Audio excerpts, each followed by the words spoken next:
सांगलीच्या हरिपूर गावातून gas cylinder reality check. सगळीकडे घरगुती गॅस सिलेंडरचा देखील तुटवडा जाणवत असल्याने ज्या लोकांनी 21 दिवस अगोदर गॅस बुकिंग केले होते त्यांना काही दिवस उशिरा गॅस सिलेंडर भेटत असल्याची चित्र सांगली जिल्ह्यामध्ये पाहायला मिळते आहे। सांगलीतील हरिपूर गावामधील सतीश बर्गे यांनी 21 दिवसांपूर्वी गॅस सिलेंडर बुक केला होता।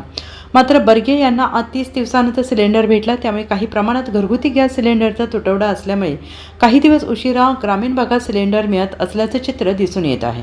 आणि व्यवस्थित आहे सिलेंडर दिला त्याने नंबराप्रमाणे वेटिंग घेतलं OTP घेतला। गावामध्ये तुम्ही आता आणताय सिलेंडर? मी इथं हरिपुरातच तेवढं असतो। हां, किती आज सिलेंडर आणले? 30 आणलेत। रोज 25 सिलेंडर वाटतो सायकलनं। आज 30 आणल्यात, जरा वेटिंग वाढले म्हणून माल आलाय आता वेटिंग प्रमाणे द्यायला। दिवसापूर्वी केलेलं लोकांनी आता किती परत किती ह्याच्या तारीख आहेत की तारखेच्या याच्यानुसार मागल्या तारीख आहेत 7 तारीख 8 तारीख आज 12 तारीख आहे। ह्या तारखेची ज्या लोकांची बुकिंग आहे ती बुकिंग प्रमाणे द्यायला। रामचंद्र बर्गे हरिपूर। आम्ही 21 दिवसानंतर गॅस बुकिंग केला होता। 25व्या दिवस हा नियम झाला होता। आता हे 30 दिवशी मला सिलेंडर मिळालेला आहे।